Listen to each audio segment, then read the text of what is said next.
probably for a good 20, probably for a good 22 years. Um, and she finally came last year. So, thank you for your courage, Lisa. And I'm looking forward to sharing. I've heard Lisa's story over the years in little bits and pieces and fragments, so I'm looking forward to hearing it today. Thank you.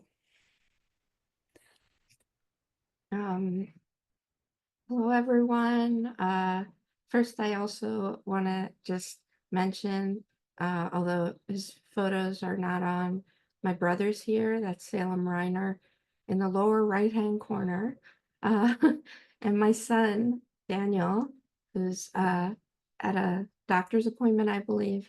And actually, I just want to thank everybody who's here because everybody has a really special place in my heart. It makes this a very rich experience for me to share with this very intimate yet worldwide group. And I also want to thank Ginny ahead of time, as over the course of the months where she invited me to speak here. You can all hear me, right? Where she invited me to speak here and then was very supportive because I think all of the speakers who've spoken about their family have said something to this effect of it being intimidating to prepare for this. And Ginny's been just remarkable in the way she walked with me towards this, kind of like she walked with me over the course of decades to get me to the point of joining the Auschwitz retreat. And it's magical, Ginny, in her way of being supportive and not overwhelming and pushy. So thank you, Ginny. Thank you, Reiner and Peter, for continuing to host this space. I think, one of the themes that comes back to me as I think about families and my family and being so uh, moved with this space, I think it might be something like this in the Talmud. I don't know, that there's a universe in each blade of grass. Uh, So each one of us has such a huge story. Um, and that makes it both overwhelming, but it brings the importance to be able that we each have something relatable and large to share.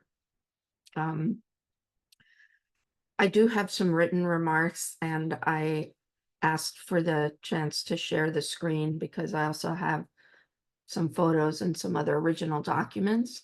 Um, so we won't all necessarily be visible to each other, but I'm grateful for your attention. So let me make sure I can share my screen. You can all see this, right? Um, yeah. So this top photo is my grandfather and his twin sister, Mitzi, when they were kids. And this is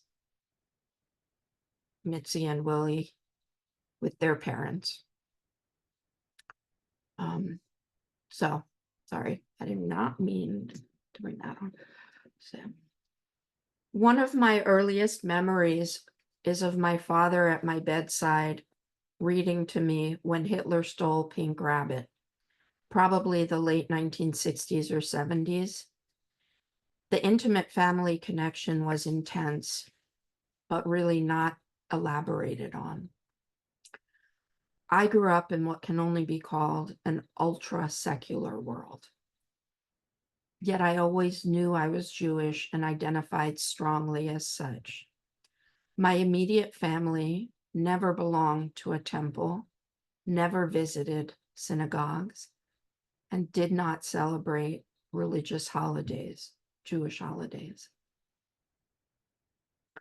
both parents were university professors. My mother was born in Brooklyn in 1932. She's the daughter. Her mother was born in Argentina, her family, Russian refugees. My father was born in Prague in 1932. I lived, and they met at in graduate school. I lived with both my parents from birth to about 6 years old, when my parents separated very acrimoniously. I lived with my mother from 7 to 14 years old. And at about 14 or 15, I moved to live with and I lived with her in Puerto Rico, where she was teaching at the university. I lived from about 14 to 15 years old with my father and brother, mainly in Philadelphia, suburban Philadelphia. In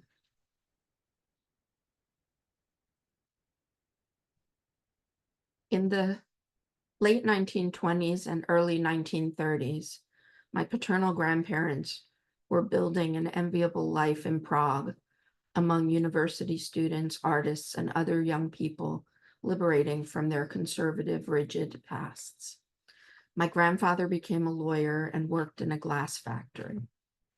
They were moving away from the constraining social, economic, religious traditions of their past and towards opportunity and modernity. And so, as news of Germany and Hitler encroached, it was difficult for anyone, themselves included, to imagine how bad things would become. Yet, something in my grandmother's mind led her to know that it was time to make the difficult decision to leave. The story goes that as things got more desperate in 1939 in Prague, the Germans invaded Prague in March of 1939, and right in February and March,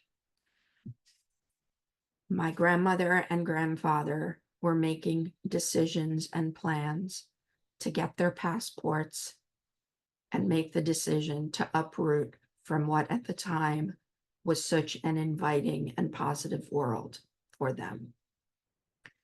And as you can see, these are transacted in March of 1939. That's my grandfather, my grandmother.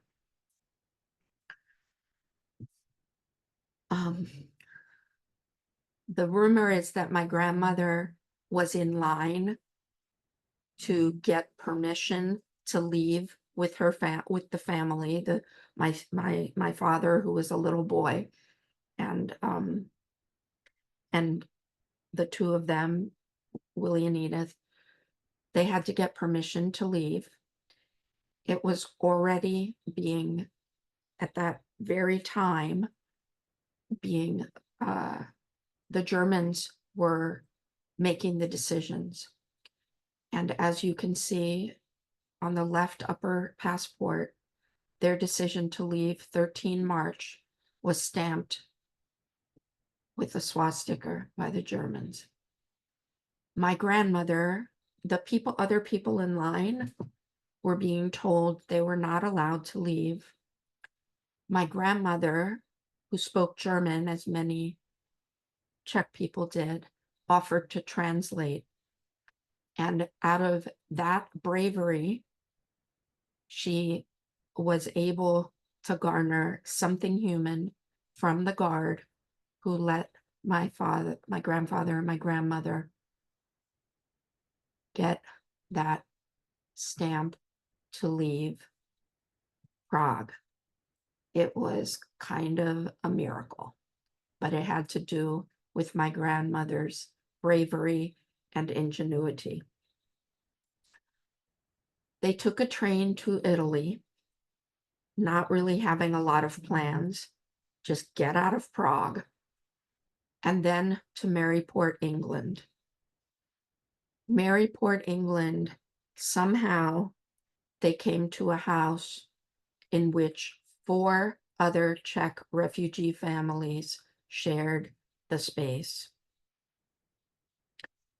It was there that my father and grandparents waited and transacted a visa to come to the United States. My grandfather's brother, whose name is Paul, had come to the United States a few years earlier with his wife and son. I'm not sure what made them come to the United States well before the war, but they had done so.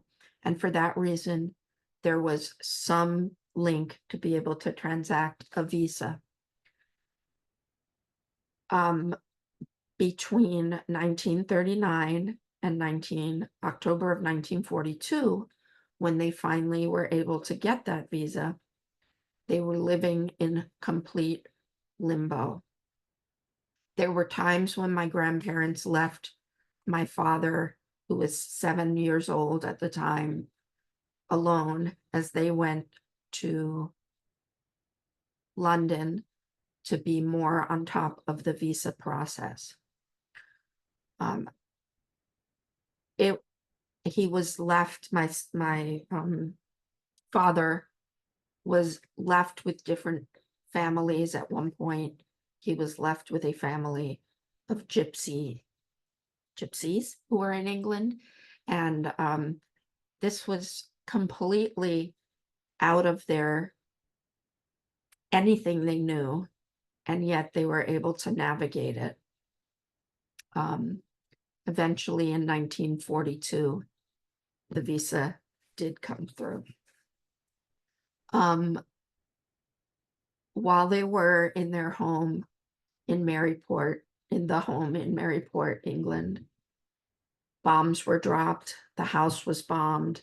The story is that like half the house fell off. And it was a miracle that that my father survived. I believe he was there and my grandparents were not at the time.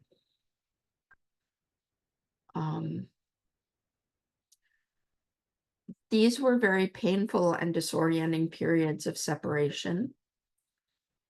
And, you know, when we talk about the impact of the war, there's sort of people dying and torture and death. And then there are these levels of pain and difficulty that I want to surface. He was, as I said, he was separated from his schooling, although he did end up in a school in England, but everything this young child, my father, knew was in upheaval, and he was separated quite frequently from his parents and cared for by people who did so, but it wasn't a formal arrangement, I'm sure. Finally, in October of 1942, they were granted the visas and had to cross the Atlantic by boat. It was very extremely treacherous with enemy submarines. There were torpedoes that were aimed at the boat that they were on. My father described being on the deck of the boat in life jackets and waiting for the boat to be sunk. At least on one occasion, the torpedo that was aimed at them was a dud. Another stroke of luck. They ended up on the ocean for nearly a full month, dodging the Germans, and it took so long that their receiving relatives thought they were lost at sea, which was, of course, very frightening, and the information was not easily forthcoming. Life in New York City was a difficult one of assimilating and of always feeling and having one foot in the country they were torn from and one foot in their new country. My grandfather became a lawyer again, night school at Brooklyn Law School, while working in a toy factory. And just as an aside, I remember growing up as a young child and they were kind of stuffed dolls, getting toys from the owners of the toy factory over the holidays. For some reason, we celebrated Christmas. I think it was something like assimilating to the United States ways. Did not celebrate Hanukkah, but I kept those dolls. They were so special. They had yarn hair and different fabrics that they were made of, and they were so lovely and valued. My grandfather came to join his brother Paul in a law practice that they had, the two of them. They were both lawyers. And for many years, my grandfather's work was assisting, in part, his work was assisting refugees, European refugees with reparations cases, war reparations cases. Martin, my father's only brother, was born in New York 13 years after my father's birth. Family life was very much interrupted by the war.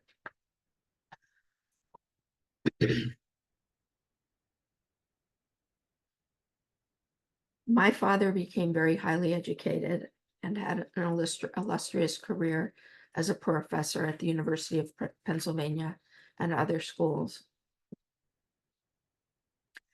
After most of my life being only vaguely aware of what the Holocaust meant to my family, I began to explore when educating my son Daniel as a Jew. I wanted him to know more than I did. So from about 7 till his bar mitzvah at 13 years old, he and I learned together at an organization called the Workmen's Circle, which educated both of us, but my son as a bar mitzvah, and he would go twice a week for those years, and I would accompany him and learn without going to the classes, but there were gatherings where parents were, and it was a remarkable growth experience for us both. As part of that process, we looked into information about our family, and I obtained relics from my grandparents and even some letters that were sent from Czechoslovakia during the war by family that had not made the decision to leave.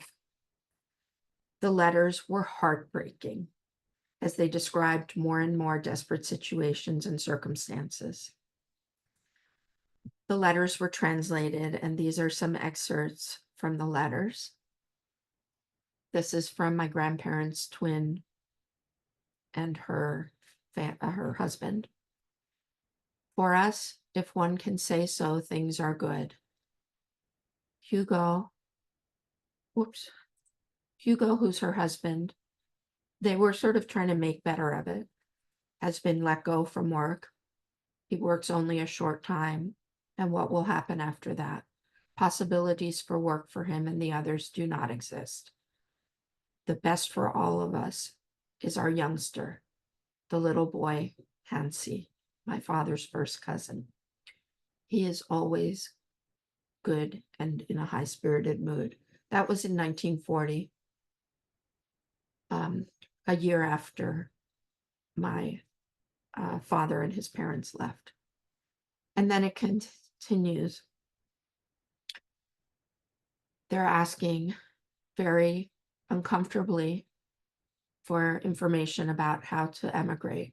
Thank you, dear Paul, for your offer to gather. Paul being my grandfather's brother here in New York. Thank you for all their offering to gather everything necessary for our trip to visit you. They had to fake a visitor's visa. The method you described was just discussed in the newspaper here, but we never imagined it could apply to us. That disassociation from how bad it was and what needed to be done. The details were not interesting to us. Now we must review it all and rush and follow the steps within the next 2 weeks if possible. Although anyone else in our place would grab it with four hands, if Uncle from America made such an offer, we have thought it over and wondered whether it is fair to you. We write reminding you of how things stand and repeat. Mitzi and the youngster have been learning English for about a year. What they're trying to say is that they won't be a burden. It's so many human conditions. They're about to die, to be killed, and yet they're trying to create space for their coming. And then later, I don't have the date on this, the most remarkable one to me is how desperate people from Prague, who always lived there for generations, our plans regarding Bolivia have collapsed. As far as Santo Domingo is concerned, it seems no better. There doesn't seem anything left for us but the USA. Can we count on your help? So it's a very human and tragic and desperate set of communications that were sent from Prague to the United States. These letters were given to Danny and I because he was working on his bar mitzvah project about the history of our family. And Paul's son had kept the letters. In that process, I came to know about Yad Vashem and the Arelson records, which are the German records, which are now remarkably very available online. And I became completely mesmerized by looking through what I could look through online. I know Ginny for many, many years, decades, and I have admired her work with the Auschwitz retreats, but was never brave enough to join until the 2020 retreat. And then COVID happened. We all know that story. And didn't end up going until the summer of 2023. It was very remarkable being present with some of you and others at the Auschwitz retreat. And I came to know about more ways to research. I think I actually came to know of the Arelson records when I was among the Auschwitz retreat and was also able to research directly at Auschwitz collections. About a year and a half ago, my partner, Bernie, his family was also very devastated in the Holocaust. He gave me 23andMe as a gift, which is the genetic,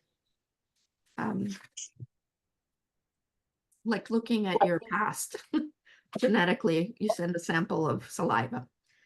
And long story short, through that process, I was linking, because a lot of people do, between some other relatives that became known to me through 23andMe, distant relatives. And one of them had come to a link of 6 hours of recordings that were taken of my father by the Society or the History of Jews of Czechoslovakia, talking about our family history. The links were online. He started before World War I, went through World War II, and to their settling in New York. And I can say I learned almost huge amounts about my family from that. It was remarkable. I came across this years after he died, and it was amazing, riveting to hear his voice, and he's an amazing storyteller. And together with my brother Salem, we listened and learned. My family didn't talk a lot or communicate a lot about the Holocaust, and I just got bits and pieces, and that's part of my story, how I learned and didn't know over the course of time.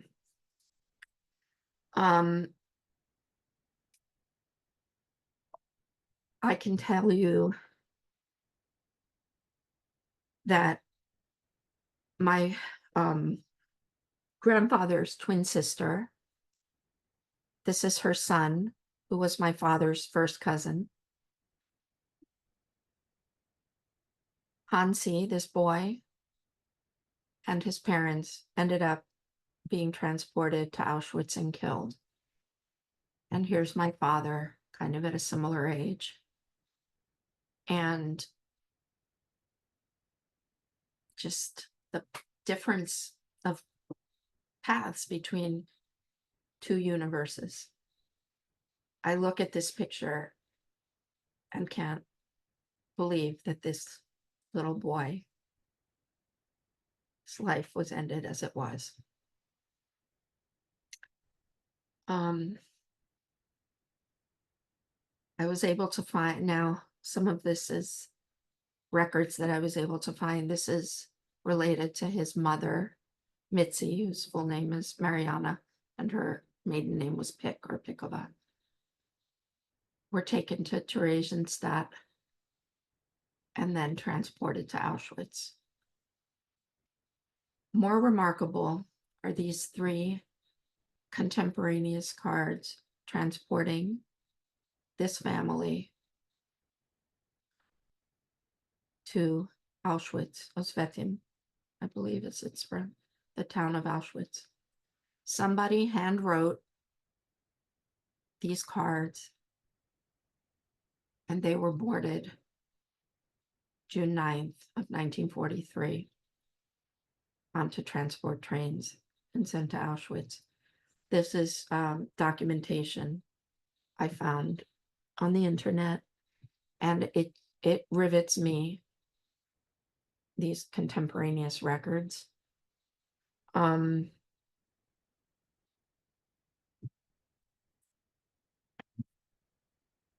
These are some other records. Had these three last names on this list. Somebody typed these. Were this family. This is part of a list. Whoops. A part of a list of from the Arolsen archive, going from Theresienstadt to oh, this is the transport to Theresienstadt. And here, I don't know if you can see, there's the family again on yet another list of transports. As you can see, of course, somebody was typing each letter for all of these people.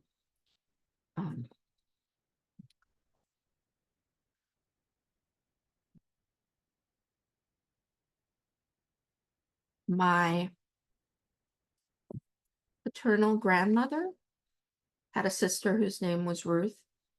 She always said that I reminded her of her sister, and I came to know she was killed in Auschwitz as well, although that was never mentioned to me by my grandmother. Here's another list of a family member, another sister of my grandmother's from the Arolsen archive. It's the Borer is my grandmother's last name, number 130. And this is a list of deportation to Auschwitz. Regina Borer, a sister of my grandmother's. And then there's the story, sorry. These are pictures of my father and his younger brother who was born in New York. And on top right is my father's wedding. And this woman who is second from left is my great-grandmother. Her story is quite amazing. This is the mother of my father's mother. So my his maternal grandmother. She was elderly during the war. Her name is Judith. She was actually taken to Auschwitz and somehow survived. The legend is that she was so ornery, even before the war. She dealt with World War I and was very tough cookie, kind of annoying, according to my father. Legend is after the war, sick, starving, elderly, in her 80s already, she went back to her home and insisted the people who had taken her home leave. The neighbors had taken her furniture. She got that furniture back. She was extremely tough. She was alone, unsupported, ill, and lost in Europe for over a year after the war. The family stateside was looking for her, and I have records of them communicating with Red Cross and whatnot. She finally made it to New York, sick and devastated. It was very difficult. And I can also say, the second from the right is my grandmother. I can also say that part of the story is that not all reunions of survivors were full of only joy and kind of everything's great now. It was a very difficult reunion. My grandmother was very ill herself. She had a bag on her stomach. She was always constantly very ill. She had to go through that operation, I believe, shortly after she came to the United States. They all have Crohn's disease. There was a lot of tension and difficulty, even with the survival, and I just want to presence that. I learned my own history piece by piece. As I said, there was very little discussion as I was being brought up. This is my father and his cousin in the United States as boys. And this is that cousin, Paul's son, my father and his brother, more recently, I guess in 2005.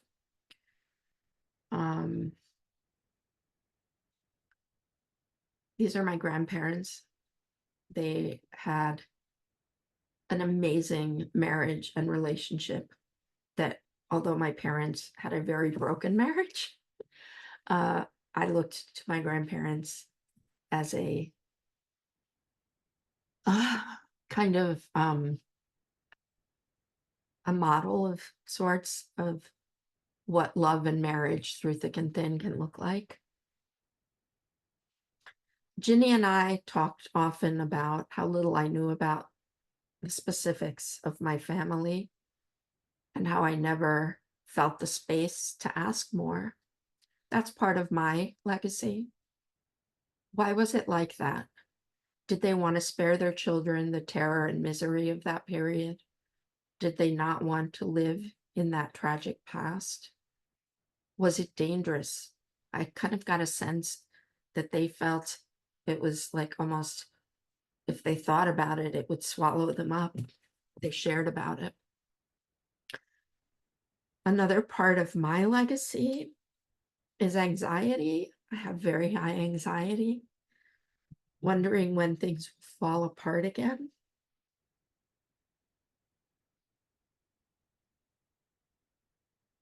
I committed my personal life to representing refugees as an immigration lawyer and helping the underdog. Another part of my legacy is being tough sometimes, like my foremothers. And uh, at the end of the tapes that I listened to with my brother, my father says, even in devastation, all human beings search for light. They search for life. And I try to bring that essence to mind when I um, try and not feel that the dark side will win.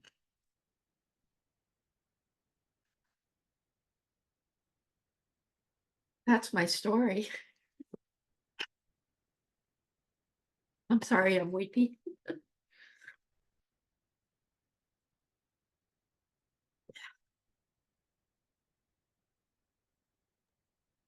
Lisa, are you feeling ready to open Yes, to ma'am. anyone have any questions, comments, reflections? Um, Hi, Anna. Hi, Anna. Hi, Patty. Just saying. Lori. So one of the things that really amazed me was when I was in college, my mentor encouraged me to ask when he found out that my father was a Holocaust survivor, he really encouraged me, pressed me in a really gentle way to start asking my father questions after I read Night for class. And when I asked my father to tell me his story as part of my college final project, his response was, "What took you so long?" And it just blew my mind to hear about your discovering these tapes that your father made, telling his story that you didn't have an inkling about. You know, I think I think as kids, no matter what kind of histories our parents came from, our parents always have secrets or parts of their lives that we will never know. Um, but these stories, and I got to listen to some of Lisa's father's tapes, really incredible, really incredible. Yeah.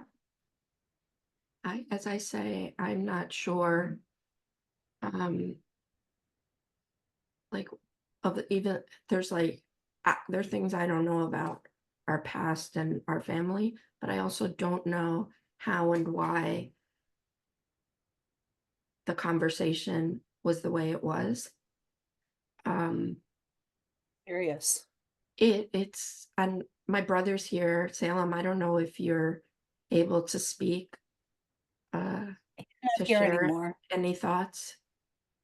Oh, he Oops. is. Oh, hi, Greetings Salem. from Baltimore. Hi, Hi. Salem. Who else Got is there? little kids here and an out of control puppy, so that might come storming through.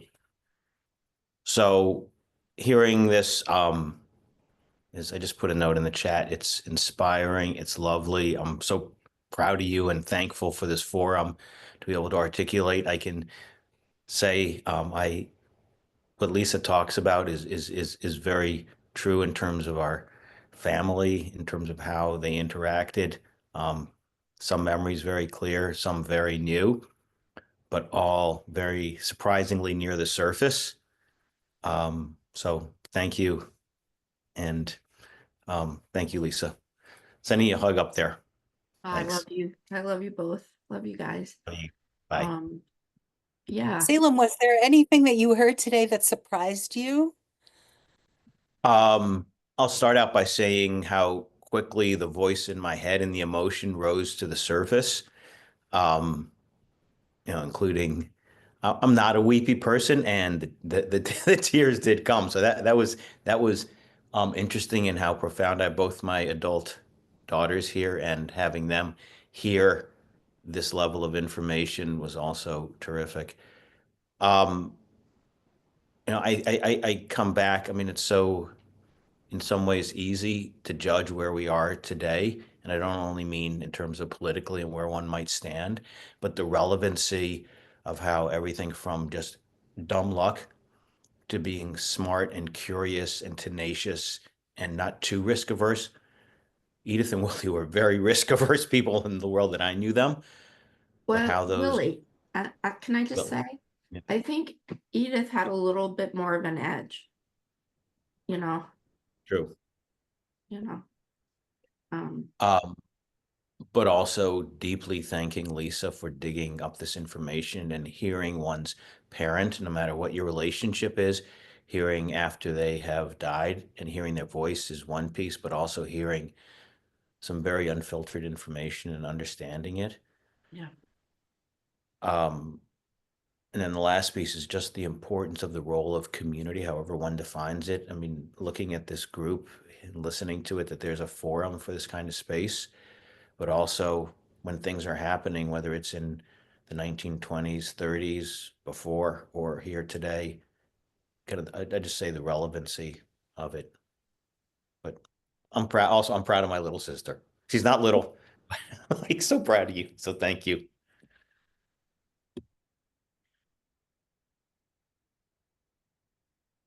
Daniel, I don't know if you're in the doctor's office or listening in. I'm sure some of this was new for you. If you have any thoughts to share, you are certainly welcome. That's my son, Daniel.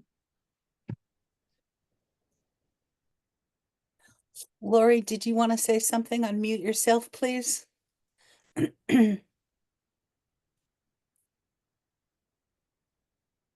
Oh, Danny just sent a text, a chat. Listening in, it was incredible. Sorry, I can't unmute at the moment. Love you, Daniel.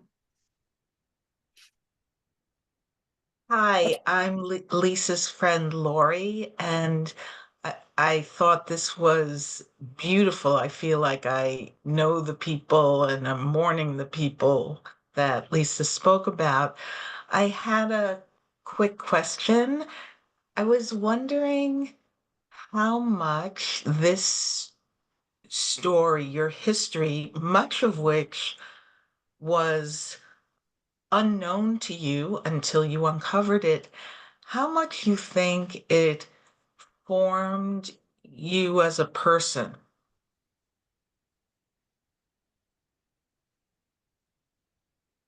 I feel very much so. It's almost like without having the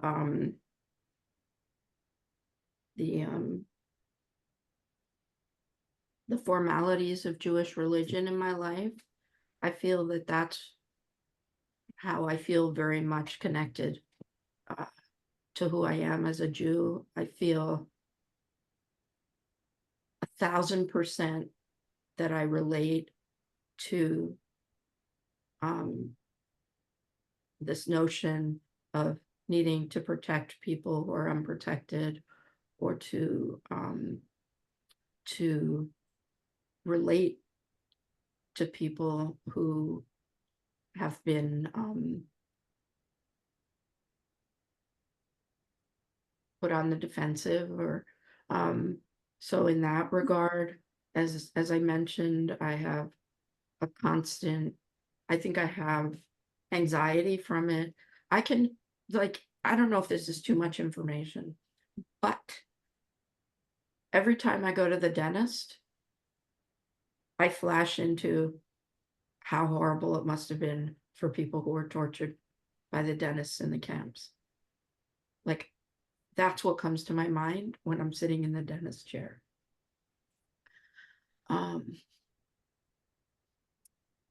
Often when I go to the restroom, I feel like how horrible it must have been that people couldn't have that simple opportunity to relieve themselves. So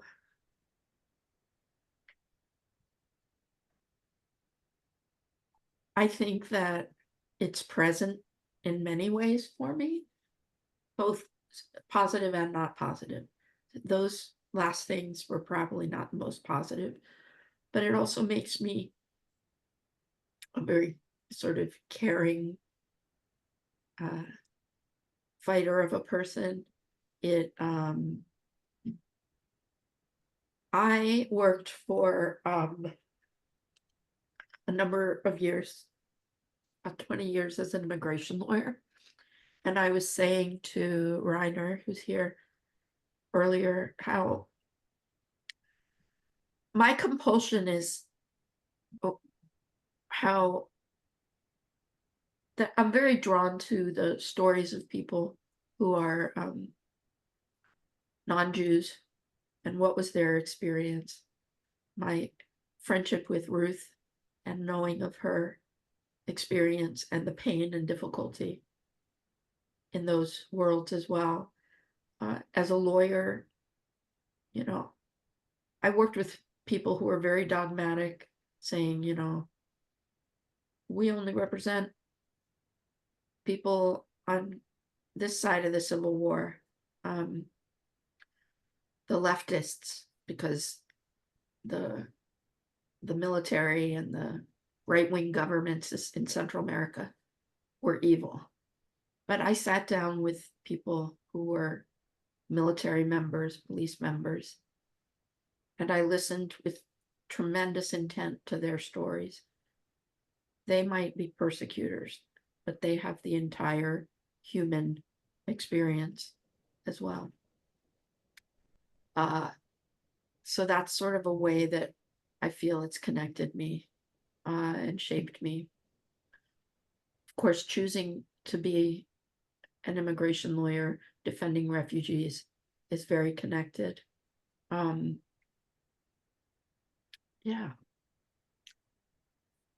It's an identity thing. And Lori says to me, she's like, when I first met her, early in our meeting, I was like, I'm Jewish, but I'm not. What did I say, Lori? Tell that story. I'm not very religious or. We were kind of learning about each other early in our friendship, and I,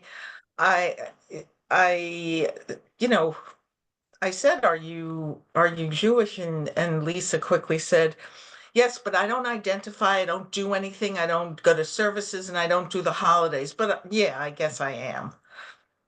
I am. So I assumed that this person was born Jewish, but didn't have it in their soul, if you will.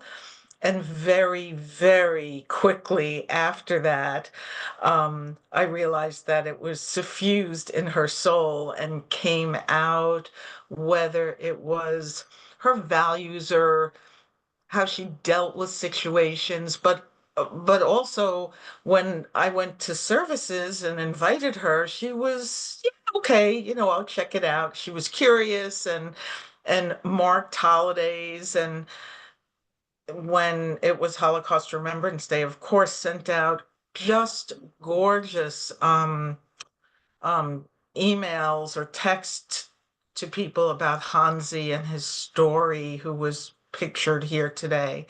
So this was a person who I could tell had this as a deep part of her identity, but didn't realize it in a way. So Yeah. yeah. Yeah, I don't know if I really get that, because I've known Lisa a pretty long time too. And I know she, I mean, you just shared today that you were really drawn when Danny was just a little boy to bring him to the workers' circle. And I've been to some Seder's at your house that, Yeah, I mean, it's grown in me yeah. for sure. But I felt, for many years, maybe through college and even after, that I didn't really have a footing in the formal Jewish world. I didn't, because it wasn't part of what I was taught growing up. Yeah. And it's so contrasted with families ahead. where it's Go ahead, Lisa. all the time. Yeah, anything. Anna, unmute yourself. You're And not, I'm so happy you're here.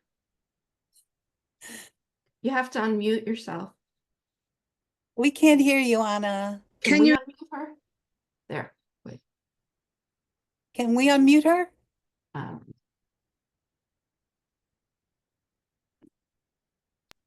Hello? Can Yeah. you hear me? I can hear. Obviously, this is not my talent.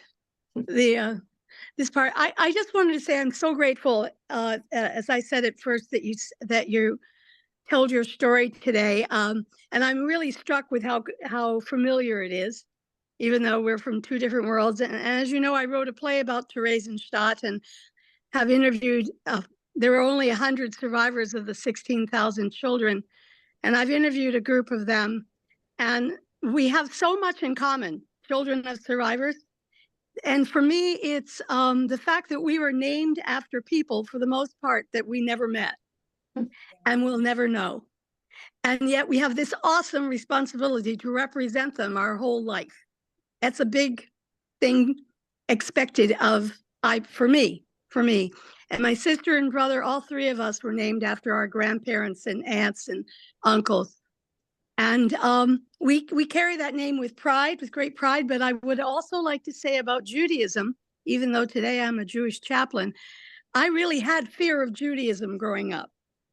I would call it fear of Judaism. It was true. I was tremendously paranoid about telling people I was a Jew, to the extent, because I lived in Kentucky, that I wore a cross every day. I whipped it out of my purse and wore it in the 7th grade to school, thinking I would be safer in a very, very Christian community school, public school. I didn't know in Kentucky people hated Catholics as well. I didn't know Christianity well enough to present myself as a Protestant. So I was loathed because I was called a papist or whatever that means. And so, I grew up being quite afraid to show my Jewish identity, really, right into high school. I didn't wear the cross forever because my father caught me one day doing that and said, "What's the matter with you?" And he goes, "You're Jewish. You're always Jewish. You're never going to not be Jewish." And that really depressed me. I remember saying to my dad, "Can't I just be American? Do I have to be Jewish?" And so it's a reflection of these stories, I'm trying to say. It's a reflection of carrying these names, this profound responsibility of remembering. And that is what I do with my life. A great part of my life is remembering. And I've been doing that play for 54 straight years. Does that tell you anything? Just never stopping, always visiting schools, telling children about the Holocaust, explaining how it started with hate, basic hate, and how can we change that today? That's what I do with my life. And I'm good with that. And I'm also good with being Jewish now. I'm pretty good with that. But it took a journey. It took a long, long journey to be ready to wear a Jewish star, mezuzah, and be ready to say I'm proud as a Jew. And I'm thrilled I consider being a Jew now an act of triumph, an act of resistance, an act of achievement. We're still here. Oy vey, we're still here. And that was not the plan. And we're here. And so thank you so much for speaking today. It really touched my heart and reminded me a lot of things. Love ya. Love you too. Power. Power.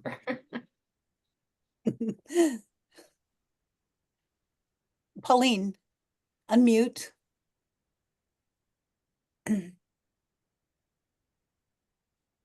Lisa, we don't know each other, and I want to thank you very much for sharing. And from your history, that was so heavy. It was really very heavy, and but so I have a question. How old were you when you started looking for this information? So, I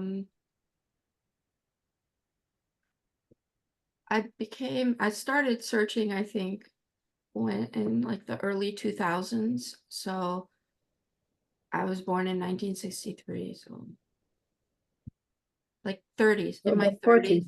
Yeah, and About I 40. don't- like I think there were things I was aware of. It wasn't a complete blank slate. As I said, from a very early age, I knew it was a big deal, but it was very amorphous. And I think at the point where Danny's school experience was where I started getting much more concrete for me.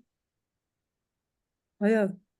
Well, thank you, because it is so difficult. I recognize much from your story What is yours? on behalf of that my family. It was only my father who could tell something about it, but he refused to tell anything, and it was forbidden, actually, to tell people around us as children that we were Jewish, about our Jewish background. And so it was such a I started when I was 12, 13 years looking for something that I could find about my mother. Pauline, but- remind us where you grew up. In Holland. That was in Holland. And my mother, she was killed in Auschwitz-Birkenau. And I myself, I was born in Westerbork. That was also a camp in Holland. I came out of the camp, as you see, but not my mother. And but what I want to say is that there was such a numinat, how do you call it? It was so. I didn't dare to ask people from whom I knew that they had knew my family, my mother. So I had such a fear that they would tell my father. So he really didn't want it. But I found with 13, I found information, a map, and I read it. And then I was so shocked, but I was not able to share it with anyone. And that came actually when I was 40, that it was possible for me to well, in therapy actually, to tell about it. But I was so stiff about it, you know. I was so I just couldn't. And so, but so it took a long time. And now, when I hear you, when you hear also your journey and also what you have been going through, getting it up the table, you know, that's what I heard. And also what you tell now, that you are so that you are bewust, how we call you, that you are, I come not in the words, I'm getting conscious. You're stressed now, but well, that you realize so much, that so many things that the people from the family couldn't have lived this or seen that, or, you know, and it's always there, so to say. That I wanted to say. Yeah. Yeah, thank you. What I heard very much. Thank you. Mhm. Yeah, and I think one of the most important things about this group for me is the sense of, you know, not feeling isolated, you know, because I don't have the social circle, but like Mm. my close friends aren't necessarily descendants of Holocaust survivors. You know, it's like having a space. It's like being in a comfortable shoe. It's like having that comfort of Yeah. of a space where people can relate, and we all have different experiences. Some of us from the non-Jewish side, some of us from the Jewish side, but it was like a fire hose of constant re-experiencing of that part of their lives. So yeah, it's a very, very special place for me. Mm. here. Lisa, I want to also make some comments to you. Thank you for your presentation and the feeling that came through. How you were affected Mhm. came through in your presentation and made it far more relatable and powerful for me, and I think for the rest of us. A couple things was struck by the pictures that you had, and the pictures that you had of the visas, and the pictures that you had of the train information, and then your commentary about the two paths.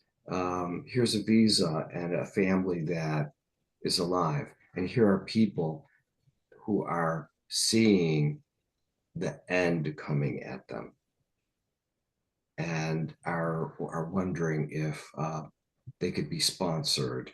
And don't worry, we won't be too much of a burden on you. And but the way you presented that and spoke that, it was so real and so heartbreaking. It's a it's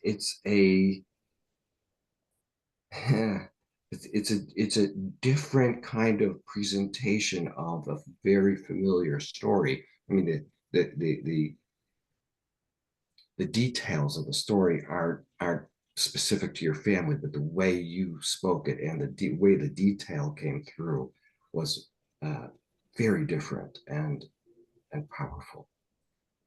So thank you for that. And one last comment, which I want to relate to you, to your comment, Anna, which is I too was afraid to be Jewish. And I understand that how that resonates at a very subconscious level. Here's an example that popped into my mind as I was just musing on it right now since you spoke. I thought, oh yeah, I remember hearing my father say why the name of his company, which was composed of two names, did not have our last name in it. And what was the reason for that? Too Jewish. And the names are WASP last names. That's what he chose to name his company. And there it is. And there it is. And how it comes through to us comes through the generations, spoken and unspoken, subtle ways. And it gets in there and it doesn't come out. And I bet that that's true, not just for those of us in this group who are Jewish. I bet that same vibration is true for, and I'm going to turn it over as a question to those in the group who are not Jewish, and those who are German. How does that how do those identity vibrations come through and linger on? Stop now. Thank you, Lisa. Thank you, Peter. Kind of an offspring of Peter's, what Peter said was a few times when you were speaking and you were showing the lists, those long lists, and you said, somebody typed this, somebody filled out this card. And I immediately thought, the Germans were keeping track. And I had a kind of an offshoot question. How do the German people in our circle here feel about that? And the possibility it could have been a Jewish person that was indoctrinated and forced to do some of that record keeping, because that's really an unknown. We'll never know who typed up or those lists or filled in those cards. But it really, the question, just your statement of that someone really got me. Really got me, Lisa. As a German, it got me too. Really, I had chills. Can you hear me? Yeah. Yeah, yeah. I had chills, and you know, my hair was standing up on my arm, or how do you say that in English? I don't know. But and I had this notion of fear, and then wanting to disappear instantly, because I felt this shame and guilt simultaneously, and this sort of, ooh, as a German, and I exactly knew it was not said the word German because it was so horrible to write a list and then to be German and doing that, and I had this wanting to disappear in that when I heard that, you know, because it hurt me being German, you know, and this guilt part emerged. And but I feel this group is so powerful, so beautiful, that, you know, we can share this, and each story is so precious. And thank you, Lisa, for your family story,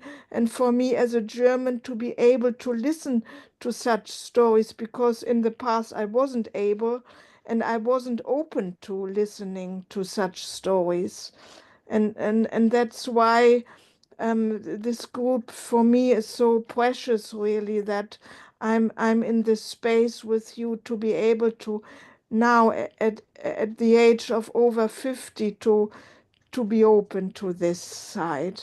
And my path of being open only started like 12 years ago. So it's for me very deep and very precious. And I felt a great sadness when I read this page. The two boys, one path stopped and one survived. And you know, I feel today is happening the same with all the refugees in the world. And my life has been shaped by the war so much, and I have been working for refugees in different ways. So Lisa, we are colleagues in a way, and I feel very connected to you in this way. And yeah, thank you very much, really. Can I just say that it's been brought up several times now by you, Georgia, and others. It breaks my heart that we are not able to see. These are the same stories of the people that are trying. Many, not all, but many of the people that are trying to find safety in the United States. Each one of them is writing a cousin here and saying, I don't want to be a burden, but I need to leave. And to sort of dispose of these people. And to think if that had happened. And I should say too, I didn't go into more depth about what happened in the month of the boat ride, but they went to several ports and they were not accepted originally. I think they named Newfoundland. I don't know where that is. It is in Canada, I think. They were not accepted in the original port. But the point being to sort of write off people who are seeking refuge and to make them to be dirty and wrong is so heartbreaking. And to your point, Lori, I like, how is this with me? It's because I feel this in such a deep way. Sorry. Don't apologize, please. Patty, Georgia, say you're something? speaking, Georgia, you're speaking. Go straight to my heart. For you and for every other person who's German in this group. Yes. I just want you to hear that. Yes. Thank you. Patty, I were you going to say something? I might have saw you, but no pressure. I reacted, Lisa, thank you so much. But I reacted to when Lisa said sorry. I said no. And I was in the last year's Auschwitz retreat, and the three of us, Ginny and Lisa and I, we shared much times the breakfast. Yes. And it was, for me, the very first time, what you now reminded us of, Lisa, that you are in a group where people immediately understand each other about these little things. Remember? Yes. And that was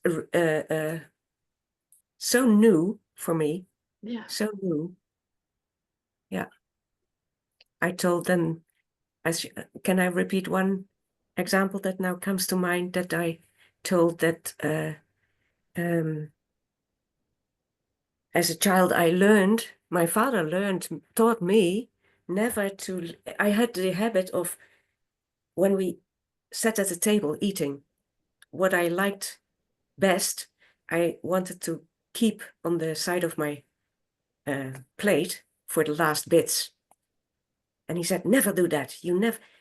What he did actually he didn't say it before, but he picked it and he ate it. And I was shocked. And he said, never leave something on the side. You never know when you have the chance to eat it. Yeah. Yeah. And I rarely tell those things. They come to mind. But when is the opportunity to share this, that people understand it? Right. Yeah. True. Yeah. Thanks, Patty. Thank you. And because we're short on time, Yosine, you were going to say something, please. Yeah, I'm just I'm just so happy that Lisa, that we're friends. That's what I feel. We went on the train with Alice, who's not here today, your other friend, and we went on the train trip. And I mean, and also because you were saying how it felt to see the the lists being written and all that, and the people who did that. Who, my grandfather was one who facilitated all this, and he did all this. And I thought it was so beautiful when you started off by saying all these blades of grass, that were all these blades of grass, and that everything is in the blade of grass. And it sort of it widened the whole perspective, so that there was the connection was possible. Because when it gets so narrow, you feel I can feel so I can feel in so much pain and so much guilt, like Georgia was saying.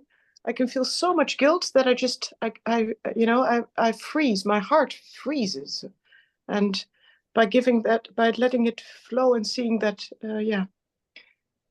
it's it's very beautiful to be here. Thank you very much. Thank you. Looking forward to your story, Yosine, in February. Yes. Yes. Thank you. Thank you, Okay, everyone. Peter, did you want to say something to close out, or you always have such an intense way of putting it all together? I would like to de-intensify this and have us do some Qigong together. How's that? That's good.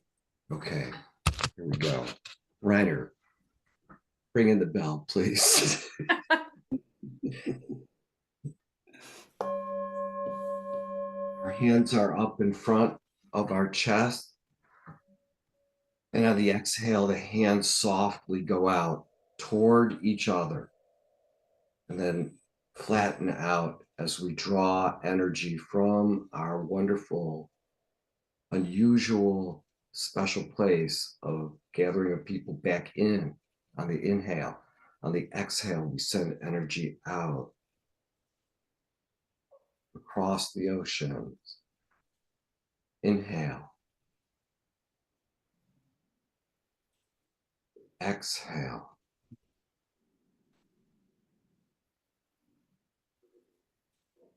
Inhale.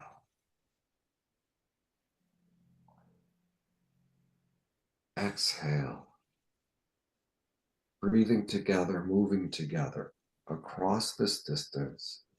Inhale. Exhale.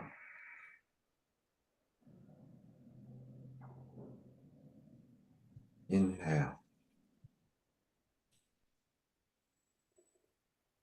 Exhale.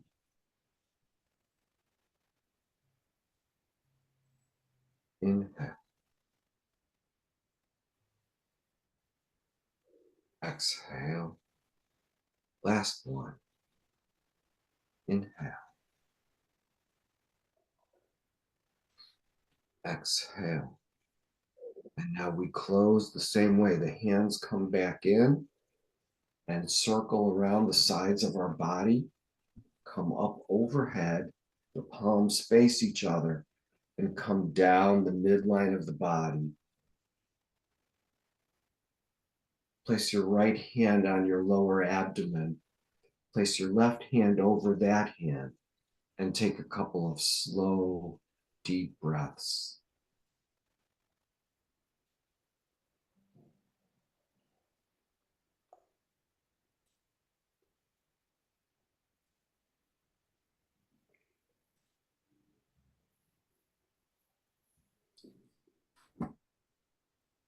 Lisa, thank you again for what you brought to us, an opportunity to not only hear your story, but an opportunity to connect between us so powerfully and have a wonderful, safe, healthy holiday season, everybody. We'll be together in January. Yep. Good afternoon, all. Thank you for being here. Thank you. And did people clock out? I'd like to ask Reiner, Peter, and Lisa to stay on for a minute. Thank you so much, everybody. Georgia, thank you. Georgia, Lisa, thank Lisa, you. big hug. Big hug. Bye-bye. Bye. Thanks, Patty. Oof. Wow. Lisa, over the top. Thank you, guys. Lisa, let me express my deep gratitude. You're really a tough woman. I see it in you. And I didn't want to repeat what Georgia mentioned, but I felt the same. not with a feeling of guilt anyhow, no more. It's I worked with it for so many years, and there's no more feeling of guilt in me, but it touches me so deeply as a descendant of a German Wehrmacht soldier. And so I'm so grateful to be able to listen to your story and to be part of it. Thank you. Thank you. And I think it's a more powerful experience to tell it where there are non-Jews, because it we keep saying how there are things that we just feel and know, and yet, as you know, as Jews, it's generally relatable, and to have the space and opportunity to bring that into another part of the Venn diagram, you know, another space is part of why I love this group. Thank you. Lisa, I have one question. You showed the picture of the cards of the transports, the Yes. 3 cards. And there was a date, Yeah. 6/9/1943. And you mentioned it should have been 9th of It could have June. September It's 6th. different. Yes, it's 6th of September. Thank you. This is- Yeah. Yeah. yes. Correct. But And you're aware of it, that it's been 6th of Yes. September. Okay. yeah. And I thought of that too. of 43, and the visas were in, yeah, it was a year after they were, my father and his parents arrived here. That happened. That's what to me is also so fascinating, that all these things were separate at the time, and now I can look at what was going on overall, like, you know, at the time my father and his parents were in Maryport, the letters were coming out of Prague, you know, it's like they were not all aware of what was going on, and that's a point of view that I have as a survivor. Yeah. Thank you all for coming with such open hearts, and again, a special hug and appreciation for Ginny. This has Ginny written all over it. Yeah. No, I think it has Lisa written all over it. Well, and Lisa, Danny, did you stop the recording, or is it still running?